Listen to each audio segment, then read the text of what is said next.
Hey everybody, I was just going to make a quick video and talk a little bit about how to fix your head voice.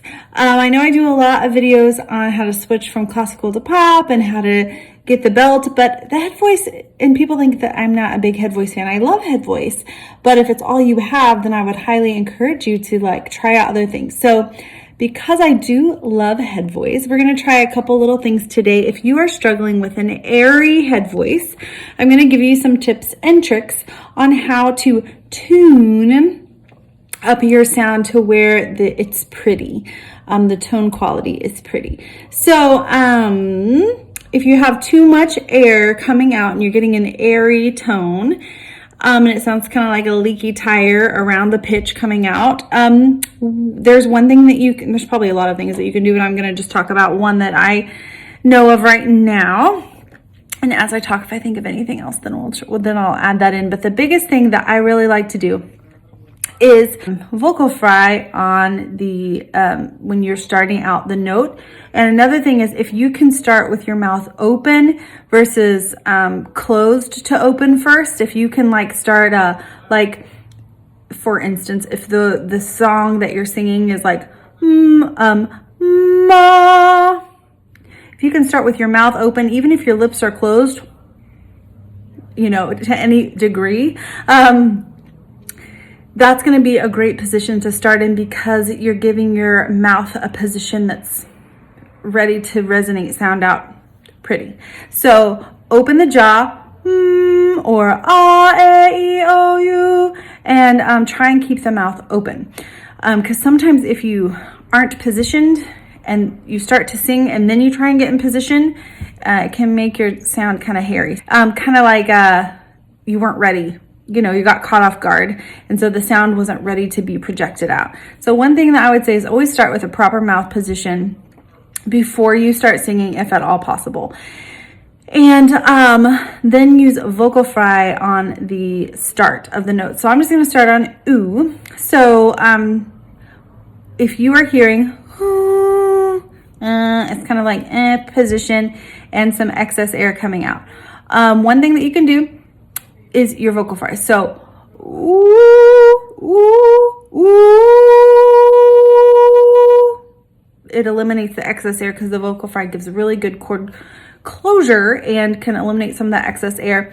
Another thing that you can do is to be mindful of your belly and filling the air up in your belly and almost keeping a full filling. So you're going to kind of be pushing against with your belly a full feeling, even though as you're expelling air, your belly's going to want to come back in. You kind of keep it in a full position. And so it connects you to the support of your breath and your tone by using your belly in that way. And so it connects you to a fuller part of your instrument rather than just from here up. The other thing that I was going to say, I can't remember what it was. What was it?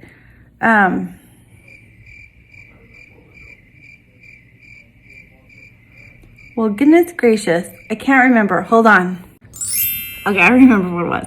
Another thing is, you might not, if you have an airy tone and you're kind of what do I do with that? And you don't know why or what's going on. I would try those techniques, but then you have to decide as an artist, within my head voice, I have color that I can use. You've got really bright sounds, and you can have darker sounds. So what you have to decide is, am I using air and getting kind of a bright sound? And if so, it might sound fine. And unless you're just running out of air and your phrases sound really breathy, then you might want to meter the air back a little bit. But if you're getting enough air to get that bright color, go with it. Unless you really want a darker sound or of a more mixed sound.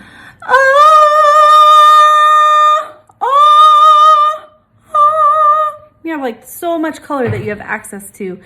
And so if you have an airy sound and you don't like it, then there's the way to fix it. If you have a not airy sound and you want a lighter sounding one that does feel lighter and airy-ish, then play around with metering the expelling of the air in your belly. And so, yeah, just some tips just to play around with. I'm sure we could go way more in depth on that, but just off the top of my head, if you have an airy sound, vocal fry and mouth position and breath support can really meter out some of that excess air. And then if you like your airy tone, or your tone is dark and you want an airier lifted tone, then play around with that breath and the support and the position of your mouth to try and play around with all of the colors in the spectrum of your head voice, because you might be surprised at some creativity and some emotion that you're able to get through using all the different colors in your head voice rather than just a default, well, this is the sound I make.